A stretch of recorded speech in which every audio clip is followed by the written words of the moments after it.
Sebagai bupati yang bergelar profesor dan bupati yang dianggap berhasil dalam membangun daerah dengan terobosan-terobosan baru, Bupati Gorontalo merupakan satu-satunya bupati yang menjadi pembicara pada webinar ketiga dengan tema COVID-19, The New Normal di daerah Indonesia. Kegiatan webinar ini dilakukan oleh Universitas Indonesia yang bekerja sama dengan Griffith University Australia, di mana pada kegiatan tersebut juga menghadirkan para pembicara yang berkompeten, seperti Dr. Ede Surya Darmawan selaku Ketua Lembaga Pelayanan dan Pengabdian Kesehatan Masyarakat Fakultas UI, Gita Syahrani selaku Direktur Eksekutif Lingkar Temu Kabupaten Lestari, Profesor Budi Haryanto selaku Guru Besar Fakultas Kesehatan Masyarakat Universitas Indonesia, Dr. Erna Witular, dan Dr. Feby Dwi Rahmadi selaku dosen bidang studi kesehatan global Griffith University Australia. Pada kegiatan webinar dengan tema COVID-19 The New Normal di daerah Indonesia, Bupati Gorontalo Profesor Dr. Insinyur Haji Nelson Pomalingo MPD dalam sambutannya memaparkan dampak COVID-19 yang terjadi di Kabupaten Gorontalo, mulai dari peningkatan pandemi COVID-19 seperti dampak aspek sosial, ekonomi, anggaran, dan pembangunan. Selain itu, dirinya juga memaparkan strategi pemerintah Kabupaten Gorontalo dalam menangani penyebaran COVID-19 maupun penanganan dampak COVID yang terjadi di Kabupaten Gorontalo, mulai dari pencegahan, jaminan sosial, dan pemulihan. Bapak sekalian, pertama Kabupaten Gorontalo ini kabupaten yang terbesar di Gorontalo, jumlah penduduknya yang terbanyak. Kami di Provinsi Gorontalo ini hanya 5 kabupaten, 1 kota, dan kebetulan kabupaten tertua. Jumlah penduduknya juga banyak, sentralnya Gorontalo. Sehingga mudah-mudahan ini menjadi model untuk pembangunan baik di daerah maupun di luar daerah Gorontalo. Setelah COVID ini, kami memang merasakan benar bagaimana dampak COVID di daerah. Pertama, tentunya pandemi COVID ini terus berkembang, termasuk di Kabupaten Gorontalo. Kami memang terakhir daerah seluruh provinsi yang menularnya corona. Itu nanti pertengahan Maret.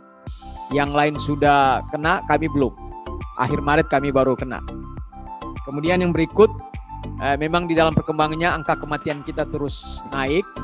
Sekarang ini sudah ada 6 orang yang meninggal di Provinsi Gorontalo. Khusus Kabupaten Gorontalo ada 2 orang.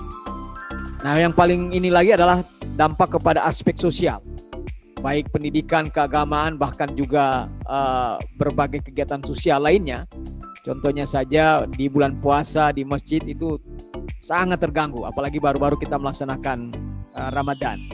Kemudian yang paling dampak utama adalah pendapatan, Pak. Ini sangat menurun, pengangguran, usaha produktif dan sebagainya. Tetapi ada anomali di Gorontalo, dan itu analisis dari Bappenas dan Pak Presiden juga.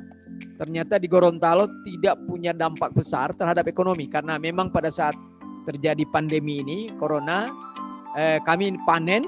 Kemudian yang kedua juga industri di kita lebih banyak pada industri agro, sehingga hasil panen kita dilakukan pengolahannya, dan industri kita tidak tutup karena memang lebih banyak pada industri agro. Sehingga dari sisi pertumbuhan ekonomi kita masih tetap stabil. Tapi kalau ini berlanjut terus, ini kelihatannya analisis dari BPS maupun dari Bank Indonesia itu terus menurun. Kemudian yang paling penting lagi berdampak pada kebutuhan anggaran, karena memang kami anggaran di daerah sekarang 50% dipotong. Nah, dilakukan rasionalisasi. Dan terakhir, mandeknya berbagai pembangunan di kita, karena ada yang kita sudah rencanakan ditunda semuanya, karena kita lebih fokus pada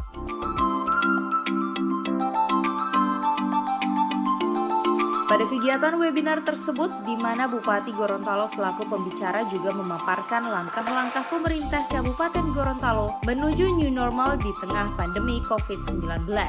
Mulai dari konsep regulasi, sosialisasi, simulasi, dan terakhir implementasi.